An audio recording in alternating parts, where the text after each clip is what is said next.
Welcome back to Bloomers in the Garden. Len, a listener called the hotline and wants to grow plants on a balcony. She asks some good questions, too. Listen to what she has to say. Hi, my question is a few questions. I have a balcony that gets morning sun. I would like to know what can I grow? Should I grow it from a seed or do I start that in the house? Can you tell me that kind of thing? I appreciate your help. Thank you. Julio, balcony. Yeah. Could be fun. Yeah, a lot. Could be fun. Yeah, a lot of fun. Never from seed. Yeah. It's too hard. Yeah, it's hard. Well, on a balcony, if you're doing it in a garden or you're starting some vegetable seeds, that's different. One thing. Yeah. But if you're going to grow plants on a balcony, you've got a small confined space. Right. Yeah. You don't want to really, to have your risk of, you may not get germination. You may have to wait for them to germinate. It's a lot of work. Yeah. If you called 2 months ago, maybe we talk about seed. But right now, nah. Go to garden center. Go to your garden center and get plants. Start with plants. That's right. And you're going to look for something that's going to be part sun to shade. And first thing I think of, because they'll get to be a nice size, is Calladiums. Oh, right? Beautiful.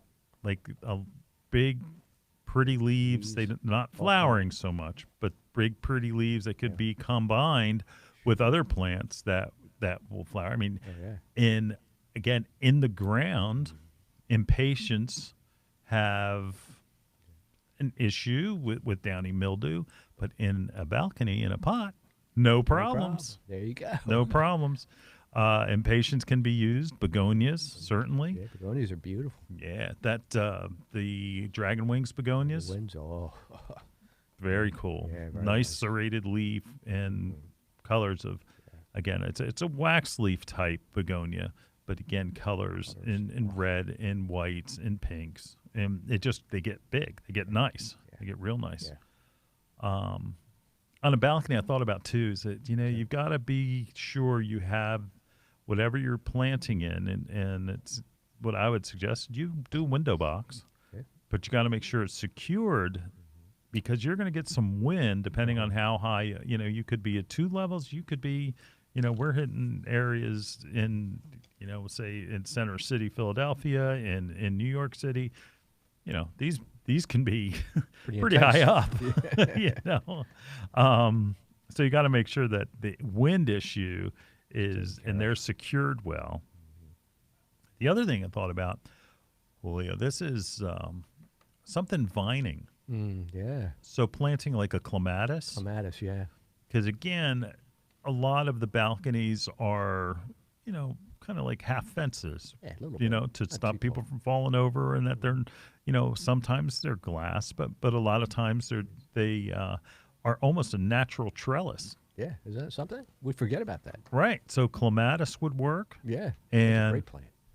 Also, black-eyed Susan vine, right? Thunbergia. Yes, that would be a great choice. Mm-hmm. One thing is you're planting in a container. So the amount of nutrients that they have to derive out of that container have to support them the entire spring, summer, and fall season. So one, you have to get a good potting soil, right? Mm-hmm. And get something that's good. Yes. Don't get it from the grocery store. Go to your local garden center.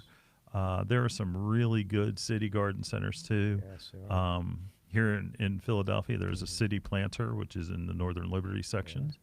That they're really good at what they do. I know there's the Urban Jungle, which is in New York, another great garden center. And again, just around the corner. Cross the bridge, go up into, Richfield Farms in Clifton. That's right. 100 years. 100 years old, 100 years. My goodness. Yes, and that, yes, they are a relation of mine, but still. Right. They are, have been growing plants, vegetables, and flowers for over 100 years, and there's a reason they still do. That's right. Go there and ask for Will. Morton. Will, yeah.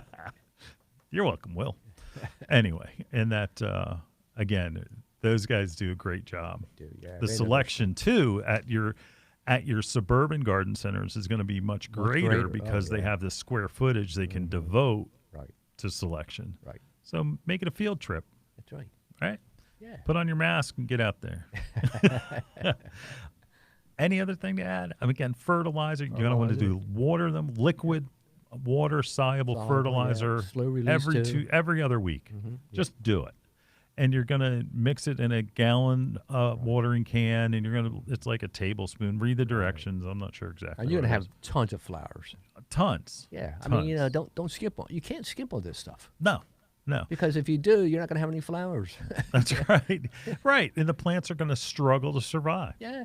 They're going to be going, oh, help. Let them go dry before watering. Right. And because you're on a balcony and subject to wind, they may dry out faster. Quicker. Yeah. So you got to develop a pattern. Yeah, and the finger probe, right? That's right. How does that work again? Oh, yeah. You stick it in the soil, and you find out if it's wet or dry. Yeah. A good thing on a balcony, you probably aren't going to have many insects because they aren't going to get up that high. But I was thinking about, I almost grabbed a hummingbird feeder. Hummingbirds do get that high. Yes. So there are hummingbird feeders that you can actually have a stake and you can put them in your container garden. Look at that. That'd be idea. fun. That would be great. That would be fun. Different Yeah. type of very pretty, colorful thing, living thing. Yeah, zooming by. Yeah. Boom. Yeah. All right. I hope that helps. Yep. If you've got any other questions, make sure you call the hotline. Hotline, yeah. 609-685-1880. There you go. All right. We'll be Call right us. back in the garden right after this.